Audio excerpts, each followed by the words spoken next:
अल्हम्दुलिल्लाह नहमदुहु व नस्तईनुहु व नस्तगफिरुहु व नु'मिनु बिही व नतवक्कलु अलैहि व नऊज़ु बिल्लाहि मिन शुरूरि अनफुसिना व मिन सय्यिआति अमालिना मन यहदिहिल्लाहु फला मुदिल्ल लहु व मन युद्लिलहु फला हादिय लहु व नशहदु अल्ला इलाहा इल्लल्लाह व नशहदु अन्ना मुहम्मदन अब्दुहु व रसूलुहु अम्मा बअदु फ़क़द क़ाल अल्लाहु तबारक व तआला फ़िल क़ुरआनिल मजीद वल फ़ुरक़ानिल हमीद अऊज़ु बिल्लाहि मिनश शैतानिर रजीम बिस्मिल्लाहिर रहमानिर रहीम वलिल्लाहि अलन नासि हिज्जुल बैति मन इस्तताअ इलैहि सबीला वक़ाल अन्नबिय्यु सल्लल्लाहु अलैहि वसल्लम मन हज्ज लिल्लाहि फलम यरफुस वलम यफसुक रजअ कयौमिन वलदतहु उम्मुहु औ कमा क़ाल अन्नबिय्यु सल्लल्लाहु अलैहि वसल्लम अल्लाहुम्मा सल्लि अला सय्यिदिना मुहम्मदिन व अला आलि सय्यिदिना मुहम्मदिन व बारिक व सल्लिम अल्लाहुम्मा सल्लि अला सय्यिदिना मुहम्मदिन व अला आलि सय्यिदिना मुहम्मदिन व बारिक व सल्लिम अल्लाहुम्मा सल्लि अला सय्यिदिना मुहम्मदिन व अला आलि सय्यिदिना मुहम्मदिन व बारिक व सल्लिम।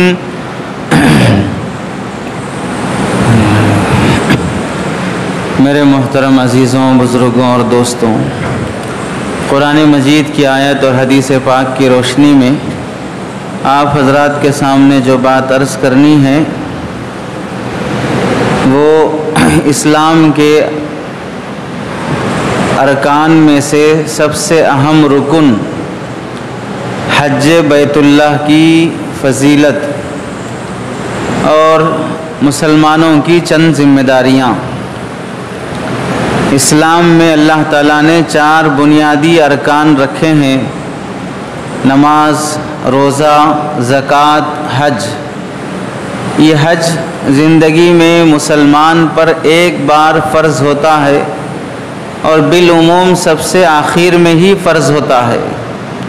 यानी इंसान बालिग होने के बाद सबसे पहले नमाज पढ़ता है, उसके बाद इंसान रोज़ा रखता है, फिर अगर अल्लाह ने कुछ दौलत दी तो ज़कात देता है, मज़ीद कुछ अल्लाह रब्बुल इज़्ज़त ने और माल अता कर दिया तो फिर अल्लाह रब्बुल इज़्ज़त हज की भी तौफ़ीक़ देते हैं। हज हर इंसान को जल्दी मिलने वाली नेमत भी नहीं है और बार बार मिलने वाली नेमत भी नहीं है। इसलिए अल्लाह रब्बुल इज़्ज़त ने इस्लाम के अंदर ही हज ज़िंदगी में सिर्फ़ एक ही बार रखा है। एक सहाबी ने अल्लाह के नबी अलैहिस्सलाम से पूछा भी, क्या हर साल हज करना फ़र्ज़ है जैसे हर साल रोज़े रखना फ़र्ज़ है? अल्लाह के नबी अलैहिस्सलाम ने कोई जवाब नहीं दिया। बार बार वो यही सवाल करते रहे। अल्लाह के नबी अलैहिस्सलाम ने नाराज़गी से फ़रमाया, जिस बात का जवाब नहीं दिया जाता है या जो सवाल करना मुनासिब नहीं है, क्यों बार बार वो पूछते रहते हो? अगर मैं ये बोल दिया कि हाँ हज हर साल फ़र्ज़ है तो क्या तुम हर साल हज कर सकोगे? उतनी ताकत है इंसान के अंदर कि हर साल हज को जा सके? उस ज़माने में अल्लाह के नबी अलैहिस्सलाम ने जो फ़रमाया वो मदीना मुनव्वरा में रह के फ़रमाया। मदीना मुनव्वरा से मक्का मुकर्रमा जाने के लिए कितने पैसे चाहिए, कितनी बड़ी दौलत चाहिए, लेकिन फिर भी अल्लाह के नबी अलैहिस्सलाम ने फ़रमाया मदीने से मक्का हज करने के लिए जाना ही क्यों ना हो, फिर भी मुश्किल होती है।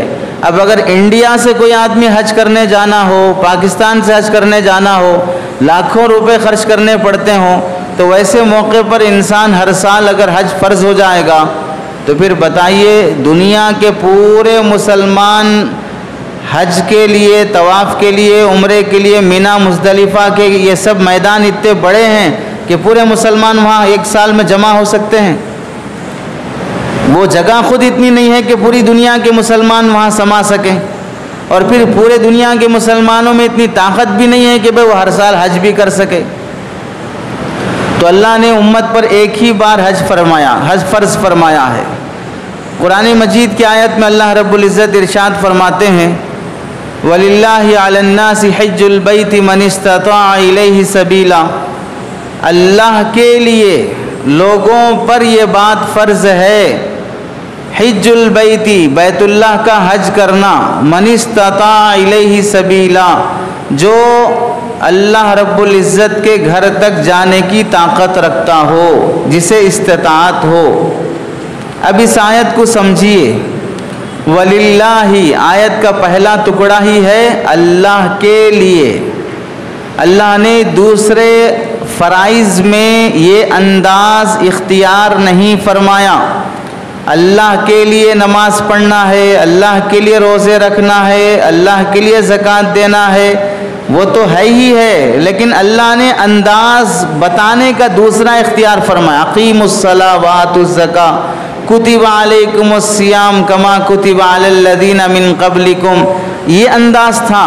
लेकिन हज में जब अल्लाह ने फरमाया वलिल्लाही, अल्लाह के लिए करो, ये क्यों फरमाया? आम तौर से हज ऐसी इबादत है जिसमें इबादत करने वाले साहिब की नीयत जल्दी ख़राब हो जाती है। नमाज पढ़ने के लिए हज़ारों लोग आते हैं, रोज़ाना आते हैं, तो इंसान मैं नमाज पढ़ने जा रहा हूँ, अपने आप को रियाकार बना ले के आना ऐसा कम होता है। क्योंकि तुम आ रहे तो तुम्हारे जैसे 100 लोग आ रहे हैं, 1000 लोग आ रहे हैं, लेकिन हज करने वाले पूरी बस्ती में से 2-4 होते। तो अब पूरी बस्ती हज नहीं कर रही है, 2-4 आदमी हज को जा रहे हैं, तो वैसे टाइम पे आदमी के दिल में नीयत आ जाती है कि भाई कोई नहीं कर रहा, ये इबादत मैं कर रहा हूँ, इस साल मैं इस पूरी महल्ले से, पूरी बस्ती से हज को जा रहा हूँ। ये चीज़ इंसान के अंदर पैदा हो जाती है। तो इस वास्ते अल्लाह ताला ने शुरू में ही फरमा दिया अल्लाह के लिए हज करो। चुनांचे दूसरी आयत में भी अल्लाह ने फरमाया वातिमुल हज वल उम्रत लिल्लाह, हज और उम्रा मुकम्मल करो अल्लाह के लिए। हज और उम्रा मुकम्मल करो अल्लाह के लिए। अल्लाह के लिए हज उम्रा करने के बजाय रियाकारी पैदा हो जाने की तरीक़े क्या क्या हो सकते हैं, जिससे अल्लाह ने शुरू आयत में ही मना फरमा दिया। उसकी एक मिसाल मशहूर, यानी अपने आप को हाजी हैं बोलकर लोगों को दिखाने के तरीक़े, जहाँ शुरू से ही इंसान की नीयत बिगड़ जाती है। मिसाल के तौर पर अपने सफ़र हज पर जाने का ऐलान करना। मस्जिद में ऐलान कर रहे फ़लाँ साहब हमारे बस्ती के सफ़र पे जा रहे हैं, फ़लाँ इमाम साहब सफ़र पे जा रहे हैं, फ़लाँ मुअज्जिन साहब सफ़र पे जा रहे हैं, फ़लाँ सदर साहब हज के लिए जा रहे हैं। तमाम साथियों से दरख्वास्त है साहब से मुलाकात कर लें, सदर साहब से मुलाकात कर लें, इमाम साहब से मुलाकात कर लें, वो साहब हज पे जाने वाले हैं। ये ऐलान करके जाने की ज़रूरत क्या है? ऐसे ही दूसरा मशहूर होने का तरीक़ा, बाज़ लोग व्हाट्सएप मैसेजेस पर ग्रीटिंग कार्ड की तरह, इनविटेशन कार्ड की तरह लिखकर उसे व्हाट्सएपों पे आम करते हैं या अखबार में देते हैं कि इस साल फ़लाँ साहब का काफ़िला हज के सफ़र पे जाने वाला है या फ़लाँ साहब उम्रे पे जाने वाले हैं। अब वो किसी बड़े शेख के खलीफा हैं और ये भी उनके खलीफा हैं, तो फिर इन खलीफा के साथ इनके तमाम मुरीदीन और चाहने वाले भी जमा हो जाना, इस नियत से अब शेख साहब के उम्रे का ऐलान आ रहा है, तमाम मुरीदीन उनके साथ जाएं। हो सकता है शेख साहब की नीयत दुरुस्त हो, लेकिन मुरीदीन ऐसे होते हैं कि वो सीधा रहने नहीं देते, वो शेख को सीधा रहने नहीं देते हैं। ये भी एक गलत तरीक़ा है। तीसरा तरीक़ा, हज पे जाने से पहले लोगों में दावतें कराने का अहतमाम।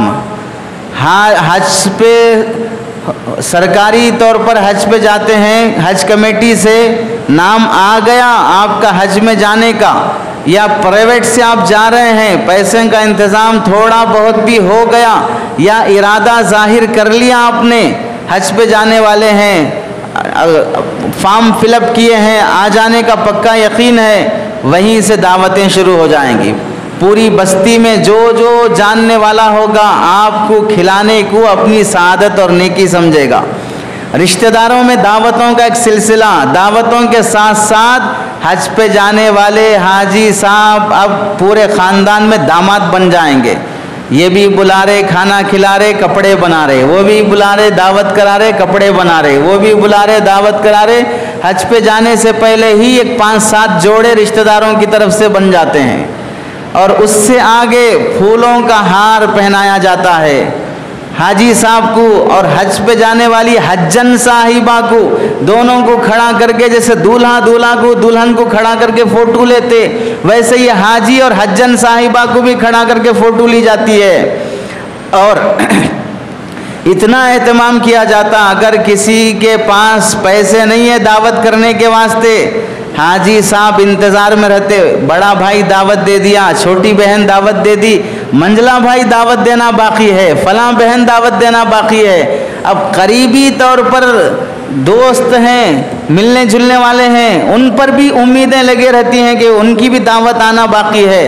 और बास तो इतने डेढ़ होशियार रहते हैं, नहीं बुलाए तो खुद जाके सफ़र करके मिलते, हम हज पे जा रहे बोल के, कम से कम अब तो भी हमारी दावत हो जाना, हमारा कपड़ा और जोड़ा बन जाना। ऐसे भी मक्कारी के साथ वो डेढ़ होशियारी करना चाहते हैं। ये भी मशहूर होने के तरीक़ों में से वलिल्लाही से निकल गए, अल्लाह के लिए नहीं हो रहा अभी हज तुम्हारा, ये तुम्हारी हरकतें बता रही हैं। नहीं, हमारी नीयत वैसी नहीं है, तुम्हारी नीयत वैसी नहीं है तो कामा वैसे कई को कर रहे हो। अल्लाह के नबी अलैहिस्सलाम भी हज पे गए, सहाबा हज पे गए, तो अल्लाह के नबी हज पे जाते वक्त कौन से सहाबी दावत करे, सहाबा हज पे जाते हुए कौन से सहाबी दावत करे, औलिया, ताबईन, फुक़हा, मुहद्दिसीन, मुफस्सिरीन, ये सब हज पे गए, इनके हज पे जाते वक्त कौन लोग दावत किए हैं? जाहिर सी बात है हज की दावत किसी हदीस में साबित नहीं है, फिर आप ये भीख मांगने का सिलसिला क्यों शुरू कर लिए? हज के नाम पर फलां की दावत, फलां के कपड़े, फलां का जोड़ा। अगर कोई आपका बहन भाई रिश्तेदार हज पे जाने वाले की दावत नहीं किया, अब सिर्फ जाते वक्त मुसाफा करके दुआ में याद रखो बोला, ज़बान से निकलता भी नहीं हाजी साहब को, ठीक है याद रखेंगे, कई को नहीं खिलाया ना ही नहीं, तो इस वास्ते अब इसके लिए दुआ में याद रखेंगे कि जुमला भी नहीं निकलेगा अब इसके वास्ते।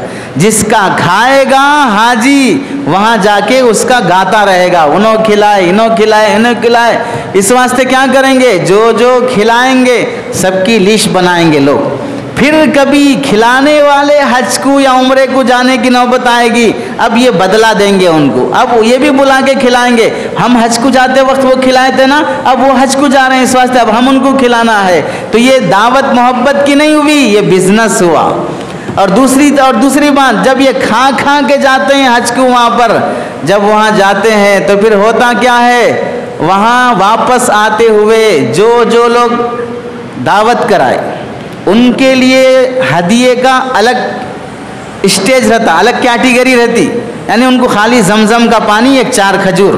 जो दावत खिला के साथ में कपड़े भी बनाए उनके लिए पानी और जमजम का अलग हदिया। जो कपड़े भी बनाए, दावत भी दिए और कुछ रियाल भी दिए, हमारे पास एक 100 रियाल बच के रख लीजिए आप, उनके लिए हदिये का एक अलग तोहफा, अलग पैकेट बनती है। कैटेगरीज रहते हैं दावतों की तरह।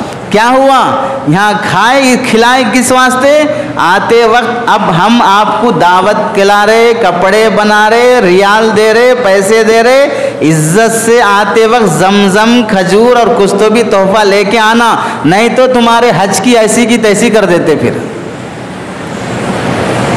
सीधे सीधे यही ज़बान हाल से कहना है जो दावतों पे दावतें खाते जा रहे हैं। इसका नुकसान क्या होगा, जाने से पहले मसाले की इतनी चीज़ें खा लेता हाजी दावतों में, वहाँ जाने के बाद क्लाइमेट बदल जाता, वहाँ जाने के बाद आब हवा बदल जाती, खाना बदल जाता। एकदम इधर के मज़े की ग़िज़ाएँ खाने के बाद सऊदिया के वहाँ की नान खाएगा, वहाँ का मैदे का आटा खाएगा, वहाँ की रोटी खाएगा तो फ़ौरन तबीयत बिगड़ना शुरू हो जाती है। ये हिर्स की हरकतें करने कौन बोला है, जिसकी वजह से जाते ही तबीयत बिगड़ गई। अब ऐसी तबीयत बिगड़ जाती है कि जिस हज के लिए गया था वही आमाल नहीं होते, वही इबादत नहीं होती, मज़े के नहीं हैं, टेस्ट नहीं है, अजीब दिख रहा है खाना। कई को आते हुए इतने लोगों का टिका के खा के आए, वो सब मज़े अभी मुंह में है, वहाँ जाने के बाद वो अजीब अजीब खाने दिख रहे हैं। इस वास्ते वहाँ के खानों को नाम रखना, ऐब रखना, खानों की वजह से झगड़े होना शुरू हो जाते हैं।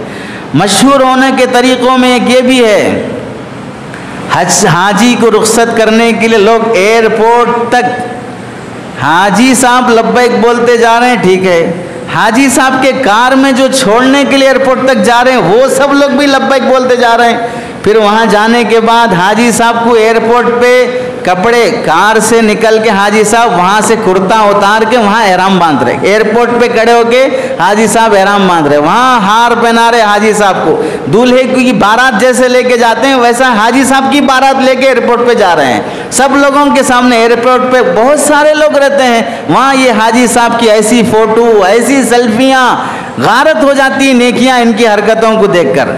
उसके बाद और तरीक़ा मशहूर होने का, लोग खुद अपनी तरफ से हज के लिए जाने की ताकत है या नहीं है, लेकिन लोगों में अपने हज के जाने की ख्वाहिश इतना इजहार करते रहते हैं कि मैं हज को जाना चाह रहा हूँ, मैं हज को जाना, अगले साल मेरा पक्का इरादा है हज को जाने का। कभी बोलते, अब आप देखिए इस्लाम के फ़राइज़ में से एक फ़र्ज़ हज है, इस्लाम के फ़राइज़ में से एक फ़र्ज़ नमाज, रोज़ा, ज़कात है। आप में से कितने मुसलमान ऐसे हैं कि आप नमाज को आ रहे बोले तो घर के महल्ले के सब लोग आपकी दावत करें, नमाज को जा रहे साहब इस वजह से सब लोग दावत करो, रोज़ा रखने जा रहे साहब इस वजह से सब लोग दावत करो, कपड़े बनाओ इनके इस वास्ते कि नमाज पढ़ने जा रहे साहब, नमाज पढ़ने के लिए जा रहे तो कोई दावत नहीं करता, कोई कपड़े नहीं बनाता, रोज़ा रखे तो कोई दावत नहीं करता, कपड़े नहीं बनाता, ज़कात दिए तो कोई दावत नहीं देता, कपड़े नहीं बनाता, हज करे तो दावत देने कपड़े बनाने की ज़रूरत क्या है।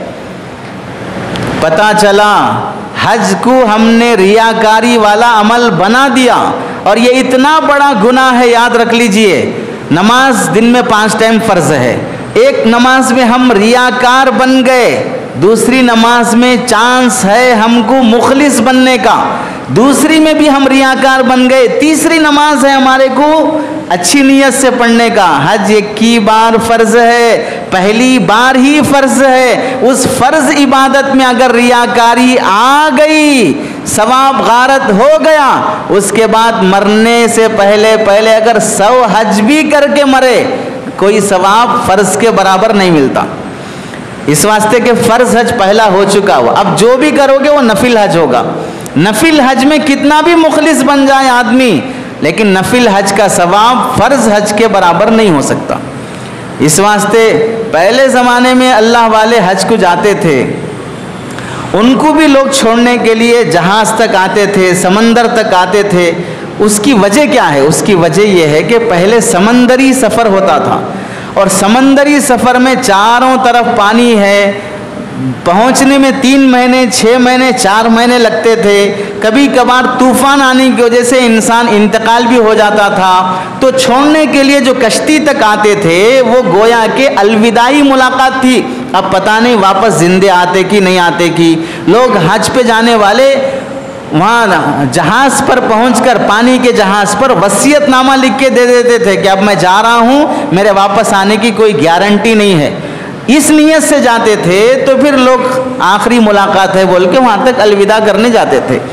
अब हाल ये है कि अगर आपका कोई आपके कोई रिलेशन में है, वो अगर हज पे जा रहा है और आपसे मुलाकात नहीं हुई और आपसे आके नहीं मिला, मैं हज पे जा रहा हूँ फिर भी आके मेरे से मिलेश नहीं है, मैं बोला भी हज पे जा रहा बोल के आके मुलाकात भी नहीं करे। तुम हज पे जा रहे, तुम मुलाकात करने के लिए आना है। अगर मैं नमाज़ पढ़ने के लिए जा रहा हूँ, मुलाकात करने के लिए आओ। मैं रोज़ा रखने जा रहा हूँ, मुलाकात करने के लिए, वो भी इबादत है, ये भी इबादत है। मुलाकात नहीं होने पे नाराज़, दावत नहीं करने पे नाराज़, कपड़े नहीं बनाने पे नाराज़, ये सब नाराज़गियाँ मशहूर होने की अलामत है। वलिल्लाहि अलन्नास, अल्लाह के लिए हज करो।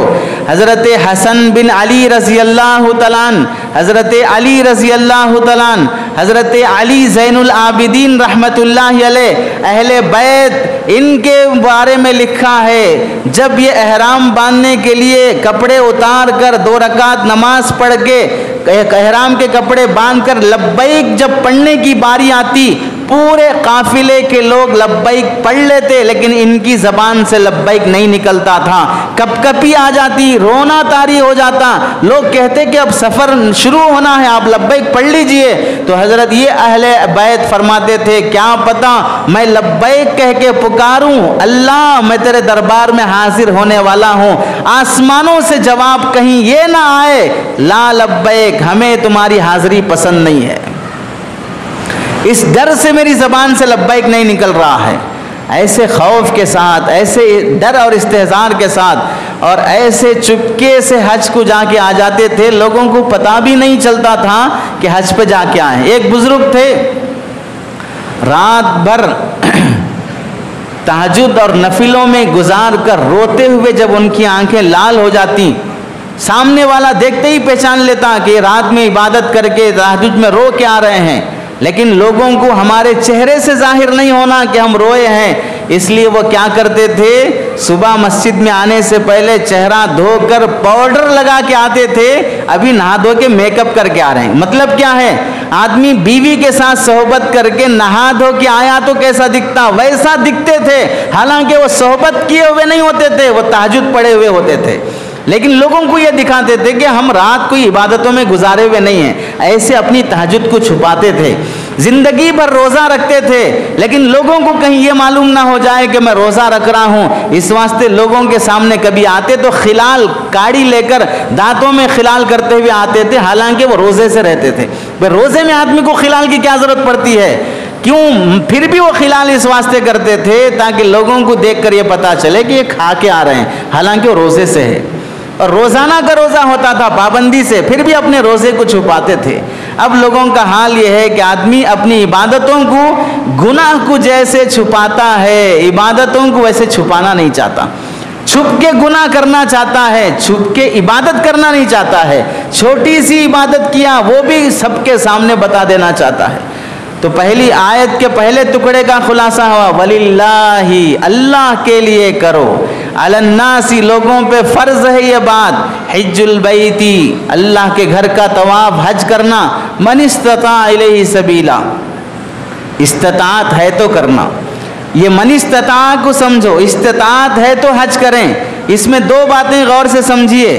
बाज़ लोगों को हज करने की इस्तिताअत होती है, फिर भी वो लोग हज नहीं करते हैं, बहाने बनाते रहते हैं। उसकी मिसाल, आपके पास, आप किराए के मकान में हैं, बिजनेस करके पैसे कमा लिए, आपके पास अब इस साल हज कमेटी से जाने के लिए हैदराबाद के लोगों को 3 लाख 4 हज़ार 5 हज़ार रुपये हुआ हज कमेटी से जाने के लिए। प्राइवेट से जाने वालों के लिए अलग अलग हैं, 7 लाख भी, 8 लाख भी, 9 लाख भी ले रहे हैं, 10 लाख भी ले रहे हैं लोग। तो हज कमेटी से जाने के लिए आपको 3 लाख की ज़रूरत है, मज़ीद खर्चे के लिए और 1 लाख बढ़ा लीजिए। आप किराए के घर में रहते हुए बिजनेस करके आपने 4 लाख रुपए कमा लिया, आप पर हज फ़र्ज़ हो गया, लेकिन आप कमाते जा रहे हैं। क्यों? मैं ज़ाती मकान बनाना चाह रहा हूँ। 4 लाख आपके पास आकर 1 साल होना भी ज़रूरी नहीं है। अभी आज जुमा का दिन है, अभी अगर किसी को प्रॉफिट में 4 लाख रुपए आ गए, उस पर हज फ़र्ज़ हो गया। अब ज़िंदगी में उसे हज करना ज़रूरी है। आ जाने के बाद बकरीद के अय्याम भी मिल गए आपको हज पे जाने के लिए, अय्याम हज भी मिल गए, फिर भी आपने हज नहीं किया। मुहर्रम के महीने में बीमार पड़ गए या कुछ भी हुआ, वो पैसे चले गए, हज माफ़ नहीं होगा। एक बार फ़र्ज़ हो गया तो फिर माफ़ नहीं होगा। पैसे आए थे फिर चले गए, आए थे तो हज क्यों नहीं किए, ये ज़िम्मे में फ़र्ज़ बाकी रहेगा। और फुक़हा ने लिखा है कि मरने तक अब पैसे कमाओ हज करने के लिए, और अगर नहीं कर सके हज, मरने से पहले पहले वसीयत करके मरना फ़र्ज़ है। मेरी ज़िंदगी में हज फ़र्ज़ हुआ था, मैं नहीं कर सका, मेरी प्रॉपर्टी बेचकर उसमें से 1/3 में से मेरा हज बदल करा दो, ये वसीयत करके मरना फ़र्ज़ है।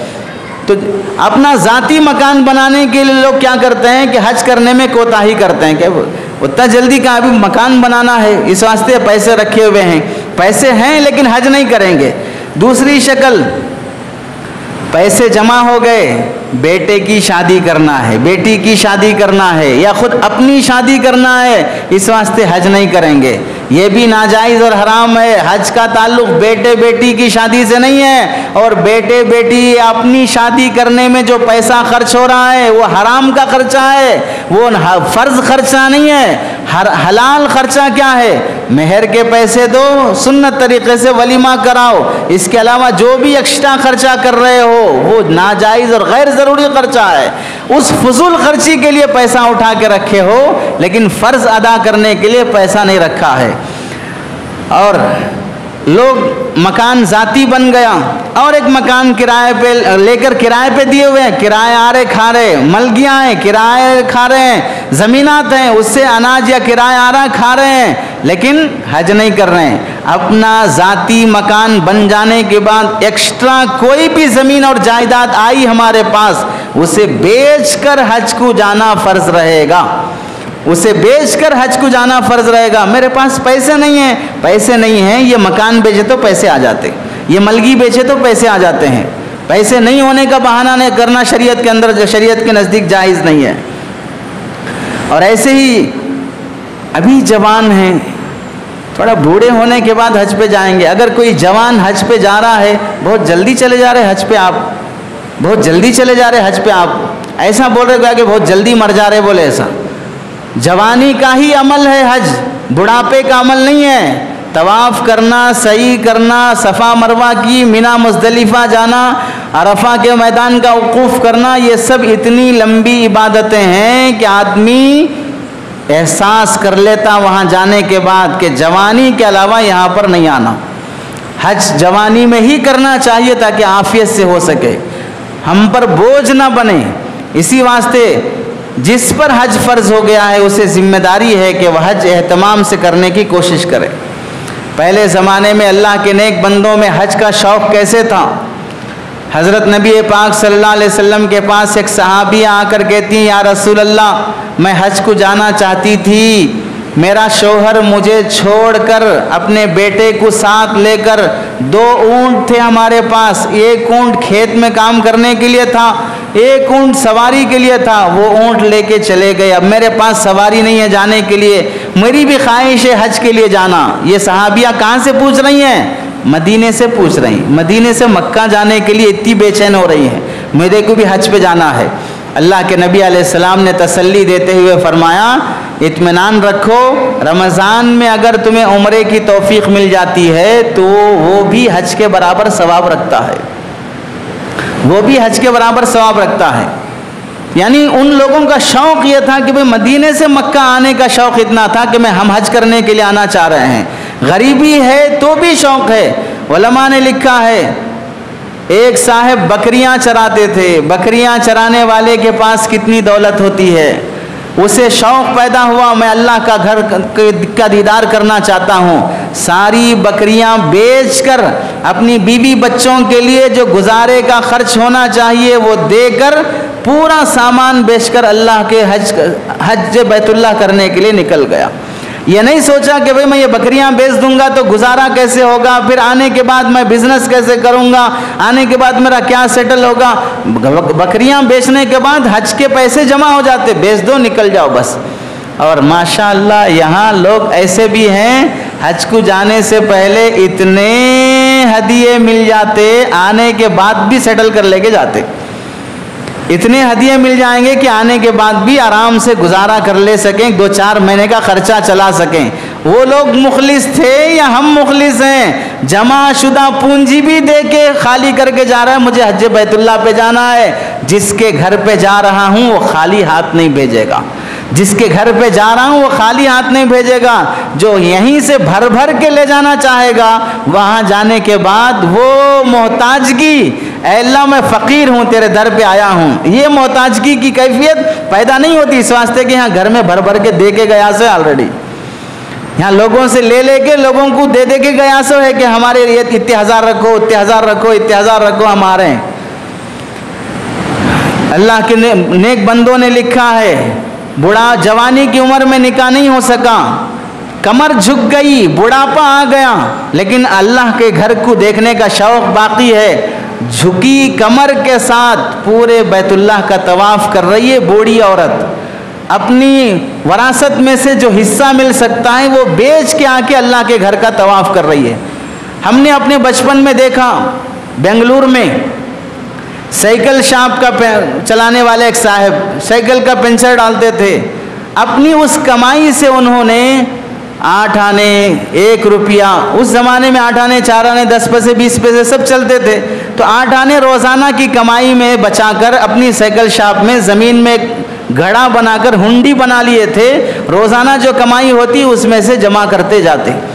40 साल के अरसे तक का उन्होंने सुनाया। 40 साल तक वो 1-1 रुपया 8 आने 1 रुपया 8 आने जमा करते करते अल्लाह के घर का शौक़ पैदा हुआ। हज के पैसे जमा हुए, हज कमेटी से नाम आया, हज पे गए।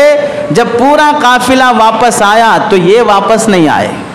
अब घर वाले समझे कि भाई वही इंतकाल हो गया, बुढ़ापे की उम्र में गए थे, तो घर वाले भी चिल्ला चट्टी सब कर दे के फातिहा दरूद सब पढ़ दे के खा पी के पेट काट ले के आराम से बैठ गए। 1 महीने के बाद बड़े मियाँ फिर वापस आए। आने के बाद सब परेशान, आप जिंदा हैं, ताज्जुब से देख रहे। तो इन्होंने कहा मैं जो हज के पैसे जमा किया था उसमें अल्लाह ने इतनी बरकत दी कि 1 महीना एक्स्ट्रा वहाँ पर रहने का मेरे को खर्चे का इंतज़ाम हो गया था, तो हज के बाद 1 महीना ज़ायद रह के आ रहा हूँ। तलब अगर साइकिल शॉप वाले में पैदा हो जाती है तो अल्लाह उसे अपने घर बुला लेते हैं।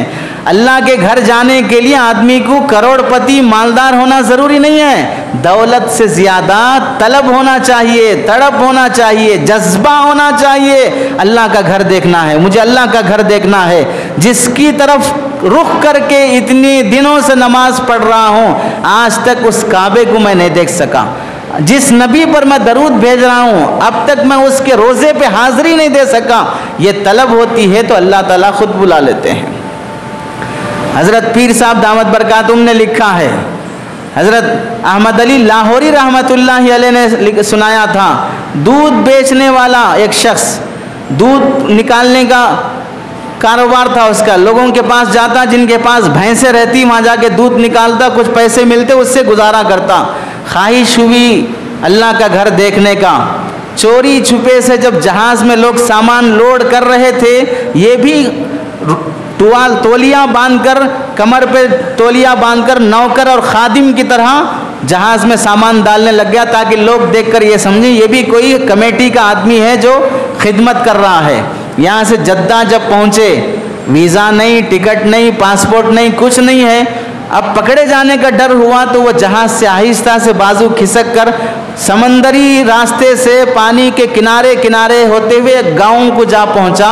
वहाँ अल्लाह ने उसके साथ ये इत्तेफाक किया कि लोग वहाँ कुछ भैंसें गाय वगैरह वहाँ पर जमा थी, ऊँट गाय वगैरह, वहाँ के लोगों को दूध निकालना नहीं आ रहा था। इसने जाकर कहा मेरे को ये काम आता है, मैं ये काम कर लेता हूँ। जब इसने बेहतरीन तरीके से लोगों की वहाँ दूध निकालने की खिदमत की, अभी से जब पूछा गया तुम्हें कितना पैसा चाहिए, सैलरी कितना चाहिए, उसने कहा मुझे कोई सैलरी नहीं चाहिए, बस मुझे अल्लाह के घर का हज करा दो।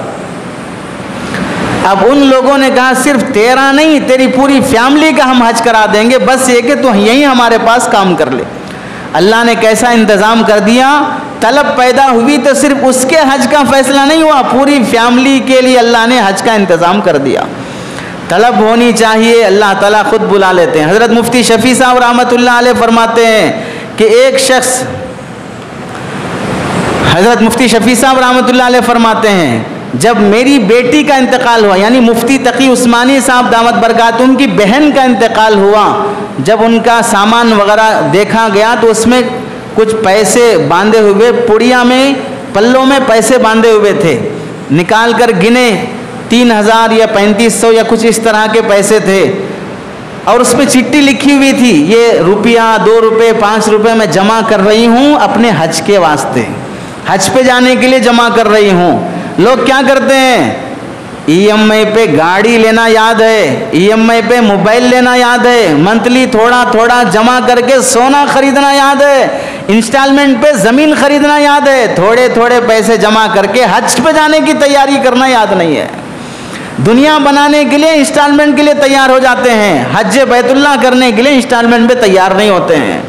हज़रत मुफ्ती शफी साहब फरमाते हैं कि मैं वो पुड़िया लेकर जब मैं हज पे गया, मक्का मुकर्रमा से एक बंदे को तैयार किया कि मेरी बेटी की तरफ से तुम हज बदल कर लो यहाँ से, और इतने पैसे हैं, ये पैसे रख लो और हज बदल कर दो। अल्लाह तलब देखते हैं तो मरने के बाद भी उनकी तरफ से अल्लाह ताला ने हज बदल का इंतज़ाम करा दिया। तो तलब होनी चाहिए अल्लाह के घर को देखने का। एक बात तो ये हो गई। दो बातें अर्ज़ करनी थी। मनिस्तता इलैहि सबीला, जिसे ताकत हो वो कोशिश करना चाहिए हज बैतुल्लाह पे जाने की। ताकत है कोशिश करना, कोशिश करके हज पे जाना। लेकिन दूसरा पहलू, ताकत नहीं है हज पे जाने की, पैसे नहीं हैं, हज फ़र्ज़ नहीं हुआ, फिर भी भूत सवार है, मैं हज पे जाना, हज पे जाना, हज पे जाना बोल के भूत सवार है। अब ये भूत जब सवार हो गया गैर शरई तरीक़े पर, तो करते क्या हैं? हज वाजिब नहीं है। उलमा ने लिखा है बाज़ लोग भीख मांगते हैं हज पे जाने के लिए। हज पे जाना है, थोड़ा पैसे कम पड़ रहे, आप थोड़ा दे दो, थोड़ा पैसे दे दो, हज पे कम पड़ रहे हैं, हज पे जाना है। हज पे जाने के लिए भीख मांगना या हज पे जाकर भीख मांगना दोनों शरीयत के नज़दीक जायज़ नहीं है। भिखारियों पर अल्लाह ने हज फ़र्ज़ नहीं किया है, भीख मांगने की ज़रूरत नहीं है। जब अल्लाह देगा, जब अल्लाह बुलाएगा तो वो ख़ुद नवाज देगा।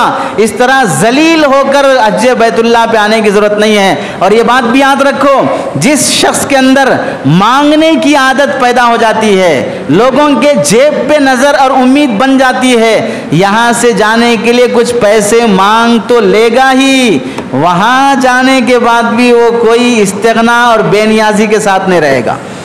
वहां तवाफ करते हुए भी देखते रहेगा, यहाँ कान तो अरब लोग दस्तरखान बिछाए क्या। अरबों का मिजाज रहता है इफ्तार के टाइम पे दूसरे मौक़ों पर दस्तरखान बिछा के, हलवा वगैरह बिछा के, रोटियां लगा के खिलाने का मेहमान नवाजी की आदत है। कोई मजमा जमा है, कोई चॉकलेट बांट रहा है, खजूर बांट रहा है, तवाफ छोड़ के चॉकलेट लेने के लिए जाएगा। अपने होटल का छोड़ के वहाँ पर लोग वैसे भी खाने के पैकेट बांटते रहते हैं, सड़कों पे खड़े होकर। नेपाली और वो फिलिपाइनी वगैरह काले जो लोग रहते हैं वो लोग भाग भाग के लेते रहते हैं, तो ये भी उनमें भाग भाग के लेकर अपना गुजारा करना चाहेगा।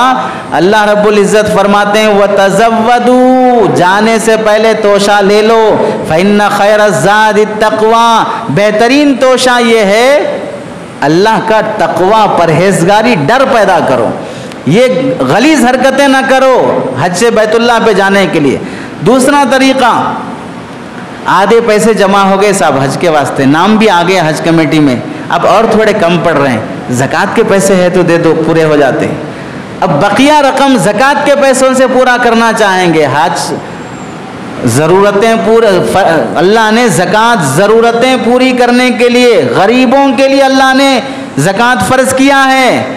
ज़कात लेकर हज पे जाने के लिए अल्लाह ने ज़कात फ़र्ज़ नहीं किया है। मसारिफ़ ज़कात में कहीं अल्लाह ने हाजी का जिक्र नहीं किया, मुसीबत में मुब्तला मुसाफिर का जिक्र है। लेकिन लोग मसला पूछते हैं कि भाई इस फलां साहब का हज कमेटी से नाम आ गया, 1.5 लाख रुपए कम पड़ रहे हैं, हम ज़कात के पैसे दे सकते क्या?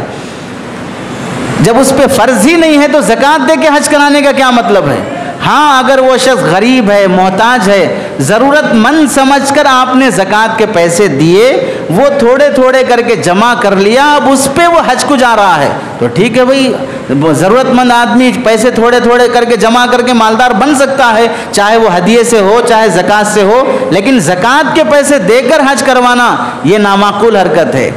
तीसरी हरकत क्या करते हैं, हज के लिए नाम आ गया, पहले से आपकी बुजुर्गी, आपके तकवे, आपके दाढ़ी टोपी कुर्ते पैजामे की अजमत लोगों में है, तो अब हज को जाने से पहले आप मुलाकातों का एक सिलसिला शुरू करेंगे। हज पे जा रहा हूँ, फ़लाँ फ़लाँ से मिलना है, सदर साहब से मिलना है, कमेटी के फ़लाँ से मिलना है, मस्जिद के फ़लाँ मुसल्ली से मिलना है, या हमारे रिश्तेदारों में फ़लाँ से मिलना है। ये मुलाकातों का एक सिलसिला। सफ़र पे जा रहे हैं, आम मुलाकात अलग चीज़ है, लेकिन सवाली मुलाकात यानी मुलाकात के अंदाज से ही पता चल जाना इन्हें मुलाकात के वास्ते कम आए, दूसरे काम के वास्ते ऐसे हैं। सलाम से ही समझ जाते हैं कि सलाम मोहब्बत का है या सलाम मतलब का है बोले से। तो ये भी एक सिलसिला, इस्तिताअत नहीं है तो बिला वजह की ऐसी हरकतें करने की इजाज़त नहीं है। अब उसमें क्या होता, एक लंबी फहरिस्त बनती है ऐसे लोगों के जहन में कि भाई अब मेरे को 2 लाख रुपए कम पड़ रहे, 10, 12, 20 लोगों के नाम की एक लिस्ट बनाते जहन में, इनसे मुलाकात करना है, इन्हों एक 5,000 देंगे, इन्हों एक 10,000 देंगे, इन्हों एक 3,000 देंगे। ये पूरी फहरिस्त बनने के बाद अगर इन उम्मीदवारों में से कोई उम्मीदवार इनके लिए वो 5, 10, 20, 25, 30, 40 हज़ार का जो एक अंदर फिगर तय करके रखे थे नहीं आया, तो मुलाकात के सफ़र हज शुरू करते वक्त चेहरे पे कोई मुस्कुराहट भी नहीं रहती। इनसे इतना मैं उम्मीद करा था कि मेरे हज के सफ़र में इतना ताउन इनसे होता बोल के। ऐसे कहाँ जा रहे हैं, हज बैतुल्लाह पे जा रहे हैं। किससे उम्मीदें लेके जा रहे हैं, लोगों से उम्मीदें लगा के जा रहे हैं, ये हमारे ताउन करेंगे हज पे जाने के लिए। याद रखो, यहाँ से मांगते हुए जो जाता है वो वहाँ जाकर अल्लाह से नहीं मांगता है। फिर अल्लाह गैरुल्लाह से मांगने की जिसमें आदत आ गई, वो बैतुल्लाह को जाकर भी गैरुल्लाह से मांगेगा। हज़रत अब्दुल्लाह इब्न उमर रज़ी अल्लाह तआला के ग़ुलाम, इनके मुतालिक लिखा है, वक्त का बादशाह इनके पास आकर ये कहने लगा, जब ये तवाफ़ करके बैठे काबतुल्लाह के सामने, वक्त का हुक्मरान दरख्वास्त करने लगा कि मैं बादशाह हूँ, वक्त हुक्मरान हूँ, आपकी कोई ज़रूरत है तो बता दीजिए, मैं आपकी हेल्प करना चाहता हूँ। इन्होंने कहा, बैतुल्लाह के सामने बैठकर गैरुल्लाह से मांगते हुए मुझे शर्म आती है। दुनिया बनाने वाले से ही मैंने नहीं मांगा कि मुझे क्या चाहिए, तुझसे क्या मांगूंगा कि मुझे क्या चाहिए। जिन जिन लोगों के हुकूक तेरे ज़िम्मे हैं पहले वो अदा कर, बाद में मेरी हाजत पूछने के लिए आना कि मेरी क्या ज़रूरत है। तो अल्लाह के सामने, अल्लाह के घर की ज़ियारत के लिए जा रहे हैं, लेकिन ये हरकतें होना कि हम लोग या कोई भी इस तरह की हरकत हो जाना, अजीम सफ़र में बंदों से उम्मीदें लगाने की आदत, ये हमेशा की महरूमी पैदा कर देती है इंसान के अंदर। अल्लाह के ने हज़रत शेख सादी रहमतुल्लाह अलैह ने तो यहाँ तक लिखा था, अंधा फ़कीर भीख मांगते हुए जब वो मस्जिद के दरवाजे पे आया, अल्लाह के घर पे आकर भीख मांगने की सदा लगाने लगा, कोई जवाब नहीं मिला। लोगों ने कहा कि ये किसी का घर नहीं है, ये अल्लाह का घर है, यहाँ से किसी के जवाब और आवाज़ नहीं आती। तो फ़कीर ने कटोरा फेंक दिया और कहा कि जब अल्लाह के घर पे आ गया तो अब किसी से नहीं मांगूंगा, अल्लाह से मांगूंगा, किसी से नहीं मांगूंगा। अल्लाह के घर पे जाने वाला तो अल्लाह से लेने के लिए जाता है। अब ये नज़रें, ये उम्मीदें लग जाना कि मैं फ़लाँ से लूँगा, फ़लाँ मुझे देंगे, ये नामुनासिब हरकतें हैं। और ऐसे ही हज़रत इब्ने जौज़ी रहमतुल्लाह अलैह ने लिखा है, काबे का तवाफ़ करते हुए एक शख्स को देखा कि वो एक आंख से अंधा है, माजूर है, और तौबा इस्तिग़फ़ार करते हुए काबे का तवाफ़ कर, अल्लाह माफ़ कर दे, अल्लाह माफ़ कर दे, ये बोलते हुए तवाफ़ कर रहा है। एक ने पूछा, भाई क्यों आप पूरे तवाफ़ में इस्तिग़फ़ारी पढ़ रहे हैं, क्या वजह है? तो उसने कहा, काबे का तवाफ़ करते हुए ये गैर महरम लड़की पर नज़र पड़ गई और उसको मैं घूर घूर के देख रहा था।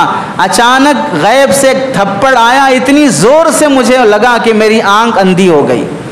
जब मैंने आह किया, तकलीफ़ और दर्द का एहसास जाहिर किया, तो गैब से आवाज़ आने लगी, अगर दोबारा आह करोगे तो दूसरा थप्पड़ पड़ेगा। इस तकलीफ़ पर दर्द का इजहार भी नहीं करना। काबतुल्लाह के सामने खड़े होकर तुम्हारी नज़र गैरुल्लाह की तरफ जा रही है, काबे के सामने खड़े होकर औरों को देख रहे हो। यहाँ आने के बाद सबसे बड़ा महबूब तुम्हारा, सबसे बड़ा आशिक तुम्हारा अल्लाह है, उसकी तरफ तुम्हारी तवज्जो होनी चाहिए, गैरों की तरफ तुम्हारी तवज्जो जा रही है। इस वास्ते जिसे अल्लाह ने हज फ़र्ज़ नहीं किया है उसके लिए इजाज़त नहीं है कि वो बिला वजह के कर्ज़े पड़े हुए हैं। लोगों के 10-10 लाख, 15-15 लाख, 20-20 लाख, 3-3 लाख रुपए पैसे देना बाकी है। हजाम कहीं का पैसे जमा करके हज पे जाने की तैयारी कर रहा है। ये जिनके 3 लाख अटके हुए हैं, 15 लाख अटके हुए हैं, इनकी बेटी की शादी अटकी हुई है, बेटे के फीसेस के मसाइल हैं, बाप का हार्ट ऑपरेशन इलाज कराना है, घर के कितने ज़रूरतें अटकी हुई हैं, और तुम ये सब मार खा के हराम खोरों की तरह हज पे और उम्रे के जाने की तैयारियां कर रहे हो। एक बालिश दुआ ऊपर नहीं जाएगी जब लोगों के हुकूक अटका कर और उन्हें सता कर और उनका नाजायज़ हराम तरीके से माल अपने पास जमा करके काबतुल्लाह जाना भी चाहेगा। हज फ़र्ज होने में से उलमा ने लिखा है हराम माल से किए हुए हज का एक पैसे का सवाब नहीं मिलेगा, एक पैसे का सवाब नहीं मिलेगा अगर हराम पैसों से अगर अल्लाह के घर की ज़ियारत करना चाहते हो। हदीसों की रोशनी में अल्लाह के नबी अलैहिस्सलाम ने फरमाया मन हज्ज लिल्लाह फलम यरफुस वलम यफसुक रजा का यौमिन वलदतहु उम्मु, अल्लाह के घर को जाएगा, क्या नहीं करे, झगड़ा ना करे, गुनाह ना करे। झगड़ा बहुत होता है हज पे जाने वालों में आपस में, ग्रुप लीडर से लड़ लेते हैं, आपस में लड़ लेते हैं, खाने की वजह से लड़ लेते हैं। जितना यहाँ पर शरीफ थे, इल्म वाले भी थे, बड़े लोग भी थे, संजीदा भी थे, वहाँ जाने के बाद अक्सर लोगों में झगड़ा पैदा हो जाता है। अल्लाह ने 1400 साल पहले फरमा दिया फलम यफसुक, झगड़ा ना करे, गुनाह की बातें ना करे, अल्लाह ऐसे पाक कर देंगे जैसे माँ के पेट से पैदा हुआ है। बुखारी शरीफ की हदीस है, हदीस नंबर 1521। एक हदीस में अल्लाह के नबी ने फरमाया, तबरानी की रिवायत है, हदीस नंबर 4097, हज्जू फ़इन्नल हज्ज यग़सिलु ज़ुनूब कमा यग़सिलुल माउ दरा। सुनो दरना, हज करो जिस तरह पानी गंदगी को साफ कर देता है, हज ऐसे ही गुनाहों को पाक कर देता है। और एक हदीस में फरमाया, हज़रत अमर बिन आस रज़ी अल्लाह तआला रावी हैं, वन्नल हज्ज यहदिमु मा काना क़ब्लहु, हज हाजी अब तक जितने गुनाह किया है हज की बरकत से अल्लाह ताला सारे गुनाह बख्श देते हैं। लेकिन याद रखो हज की बरकत से अल्लाह ताला गुनाह माफ़ करेंगे, हुकूक माफ़ नहीं करेंगे। किसी का हक अटका हुआ है, लोग क्या पूछते हैं, हमारा अभी हकीक़ा नहीं हुआ है, उम्रे को जा सकते क्या? हमारा अभी अकीक़ा नहीं हुआ है, हज को जा सकते क्या? अकीक़ा नहीं हुआ तो हज को जा सकते नहीं जा सकते, उम्रे को जा सकते नहीं जा सकते, पूछने की फिक्र आई है। बहन की वरासत नहीं दिया हूँ, हज को जा सकते क्या? पार्टनर का हक लूट के खाया हूँ, हज को जा सकते क्या? पड़ोसी की ज़मीन कब्जा कर लिया हूँ, हज को जा सकते क्या? फलां की सैलरी देना बाकी है, हज को जा सकते क्या?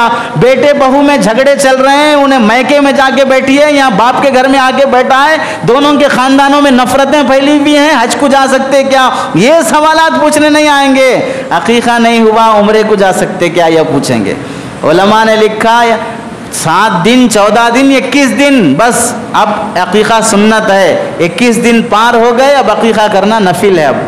अब करो नहीं करो आपकी मर्जी है।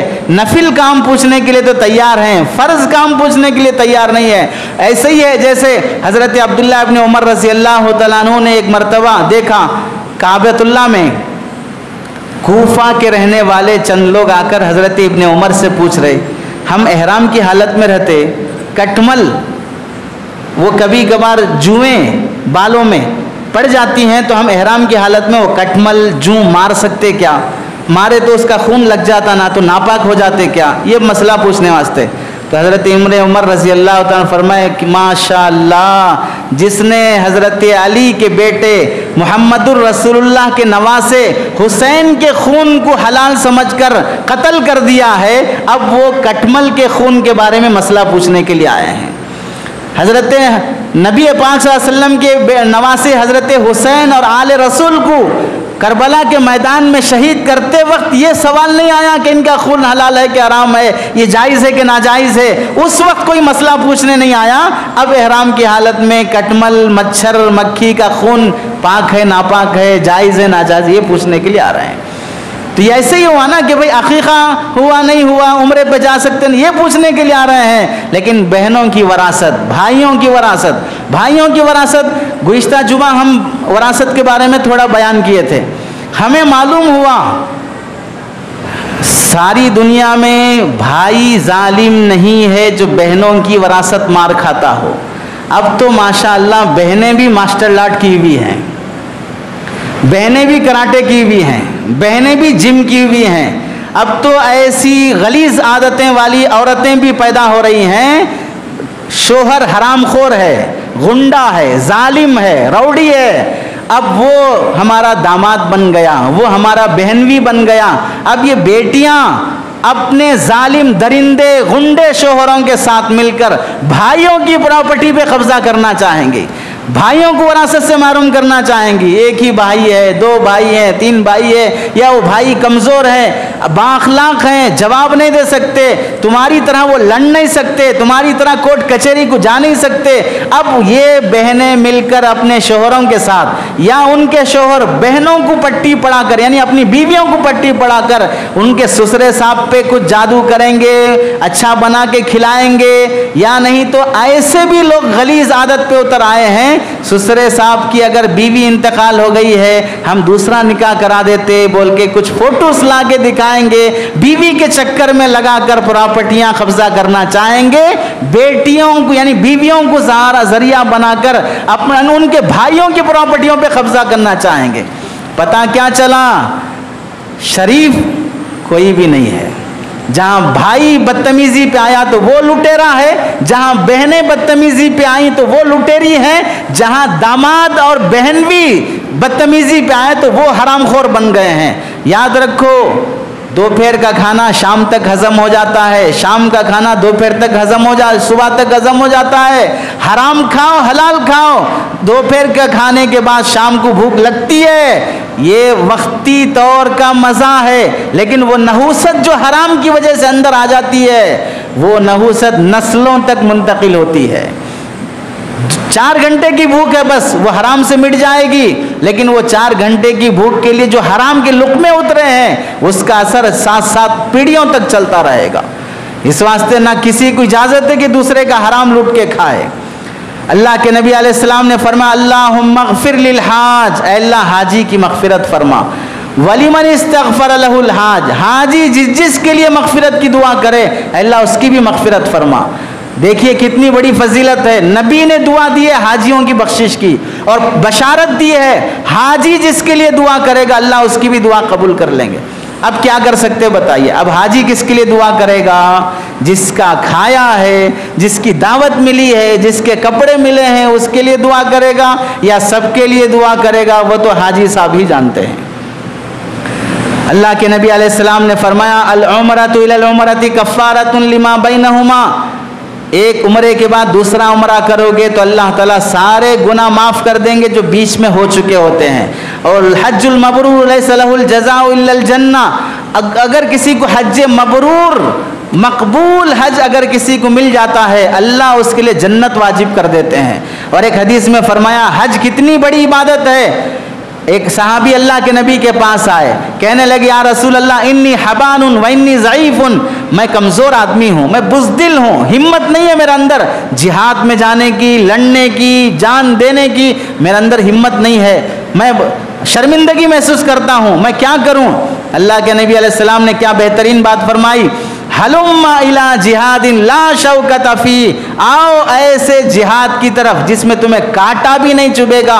वो क्या है? अल हज, हज कर लो, ये हज तुम्हें जिहाद के बराबर सवाब रखता है। यानी कमज़ोर लोगों के लिए अल्लाह के नबी अलैहिस्सलाम ने तरगीबन ये बात फरमाई। हज़रत अबू हुरैरा फरमाते हैं, जिहादुल कबीरी व सगीरी व ज़ईफ़ी वल मरअती अल हज वल उमरा, बड़ा हो, छोटा हो, औरत हो, मर्द हो, कोई भी हो, ये हज उन सब के लिए जिहाद के बराबर सवाब रखता है। मतलब जिहाद के बराबर सवाब रखने का मतलब ये है, अल्लाह ताला फजली सवाब इतना अता करेंगे गोया कि वो समझो कि वो जिहाद में गया है। और एक हदीस में अल्लाह के नबी अलैहिस्सलाम ने फरमाया, हज पे जाने वाले हाजी साहब अल्लाह के मेहमान होते हैं, अल्लाह उनका मेज़बान होता है। अल वफ़दुल्लाहि सलासतुन, अल्लाह के मेहमान 3 तरह के लोग हैं, अल गाज़ी वल हाज वल मुअतमिर, जिहाद में जाने वाला, हज पे जाने वाला, उम्रे पे जाने वाला, 15 दिन के लिए उम्रे पे जाते हैं लोग बाकी महीनों में, वो भी अल्लाह का मेहमान होता है। अब अल्लाह का जब मेहमान बनता है तो अल्लाह की मेहमान नवाजी क्या होती है?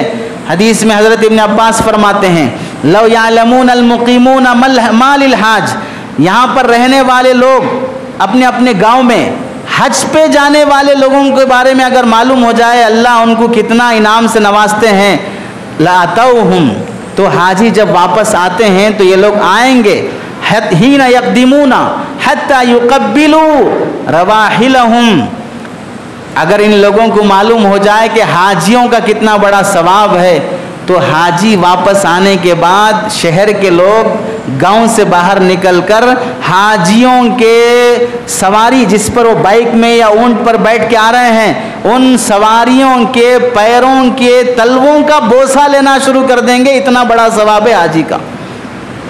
अल्लाह इतना नवाजते हैं हाजियों को। इसीलिए फरमाया हदीस में, अल्लाह के नबी अलैहिस्सलाम फरमाते हैं, हज करने का मौका मिले हज करो। अल्लाह ताला अगर हज करने की तौफीक दे देते हैं, व इन अनफकू उखलिफ लहुम, हज के पैसे के लिए जो भी खर्चा होता है अल्लाह फिर उसका बदल इंतज़ाम कर देते हैं। आने के बाद अल्लाह किसी हाजी को गरीब और फ़कीर नहीं बनाते। हदीस में फरमाया, मा अमारा हाजुन कत्तु, कभी कोई हाजी फ़कीर नहीं बनता है, मोहताज नहीं बनता है। अल्लाह हाजी को खूब नवाजते हैं। हाजी की फजीलत में अल्लाह के नबी अलैहिस्सलाम का वाक़या क्या लिखा है। हज़रत उमर रज़ी अल्लाह तआला ने एक मरतबा उम्रे पे जाने लगे। अल्लाह के नबी से मिलने के लिए आए और फरमाया, या रसूलल्लाह उम्रे पे जा रहा हूँ, आप मेरे लिए दुआ फरमा दें। अल्लाह के नबी अलैहिस्सलाम ने, हज़रत नबी पाक सल्लल्लाहु अलैहि वसल्लम ने हज़रत उमर रज़ी अल्लाह तआला अन्हु से दरख्वास्त फरमाई कि मेरे भाई, हमारे लिए दुआ करना, अपनी दुआओं में हमें न भूलना। कौन फरमा रहे हैं?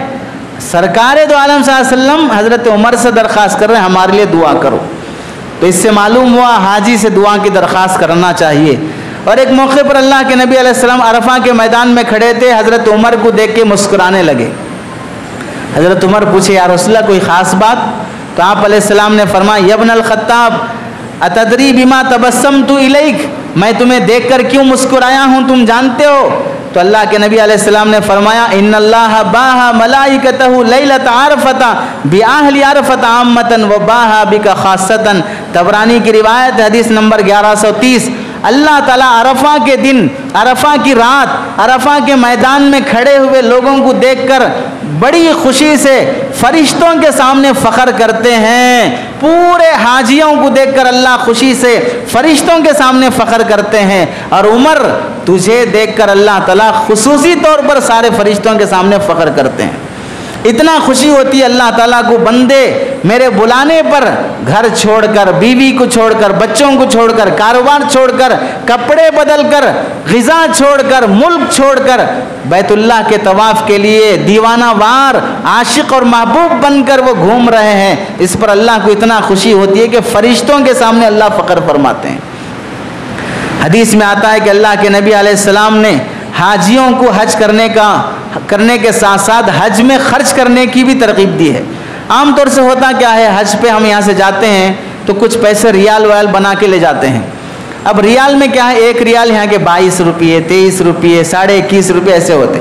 वहाँ जाने के बाद एक रियाल खर्चा करने से पहले इंडियन क्या सोचता, एक रियाल नहीं है, इंडिया के 22 रुपये है।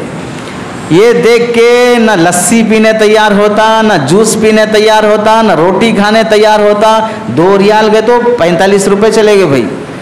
इतने कंजूस, मक्खी चूस, बखील बन जाते, ज़रूरत में भी खर्चा करना नहीं चाहते।